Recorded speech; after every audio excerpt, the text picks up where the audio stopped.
They get phone calls every day of people trying to change direct deposit information. So when you want to change your bank account, you can call Social Security. We learned 40% of the phone calls that they get are from fraudsters. 40%? That's right. Almost half. Yes, and they steal people's Social Security is what happens. Is they call in, they say, they claim to be a retiree, then they convince the Social Security person on the phone to change where the money's flowing. It actually goes to some fraudster. This is happening all day, every day.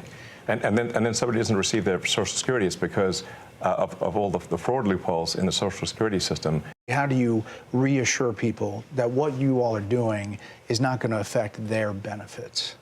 No, in fact, what we're doing will help their benefits. Legitimate people, as a result of the work of Doge, will receive more Social Security, not less.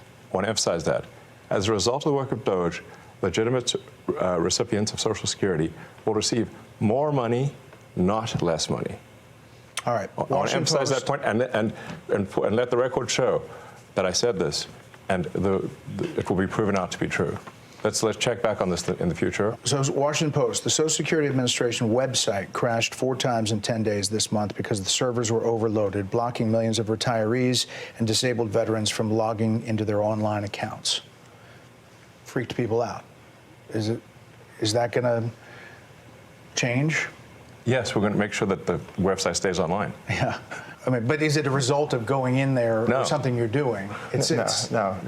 The amount of issues that were with the Social Security system are enormous. As an example, there are over 15 million people that are over the age of 120 that are marked as alive in the Social Security system. And that's an accurate figure. Yes. Correct. 15 million. Correct. This has been something that's been identified as a problem. Again, pre-existing problems since 2008 at least, from an IG report.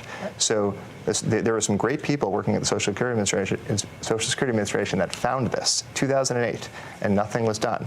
And so 15 to 20 million Social Security numbers that were clearly fraudulent were floating around that can be used only for bad intentions. There'd be no way to use those for good intentions. And so one of the things the Doge team is doing is carefully and very methodically looking at those and making sure that any fraudulent ones are eliminated. Brad Smith, working at HHS, and obviously another element is Medicare and Medicaid, NIH. What are you finding? Yeah, well, I'd say there's a couple of things we're really committed to in our work at HHS. Number one, making sure we continue to have the best biomedical research in the world. And number two, making sure, which President Trump has said over and over again, that we 100% protect Medicare and Medicaid. But there's a lot of opportunity. So if I take NIH as an example, today, if you're an NIH researcher and you get a $100 grant at your university, today you get to spend 60 of that and your university spends 40 of that. The policy that we're proposing to make is that you get to spend 85 of that and your university spends 15. So that's more money going directly to the scientists who are discovering new cures.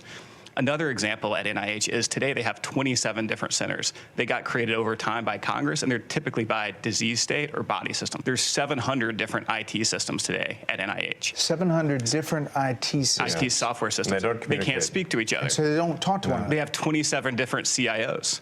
And so when you think about making great medical discoveries, you have to connect the data. Time out. You said 27 different chief information officers? Correct. And most of them are non-technical. So there's a lot there. There's a lot of opportunity. It will make science better, not worse. And when I say that our job is tech support, I really mean it. Yeah. We have to fix the computers. If the computers can't talk to each other, you can't get research done. If the computers can't stay online, people won't receive their Social Security. So what we have here are a bunch of failing computer systems that are preventing people from receiving their benefits, that are preventing people from preventing research from happening, that are extremely vulnerable to fraud, and we're fixing it. And does that include AI? Does that include kind of changing the system overall? That's, I guess, what people are afraid of, is they don't know what this is all looking like, and is it going to affect me in the long term? It's going to affect them. It's going to affect people very positively. So the changes that we're doing here will ensure the solvency of the American government, of the United States of America. This is what we're trying to do: is ensure that people do receive their benefits in the future, and you can only receive your benefits if the country is operating in a healthy and competent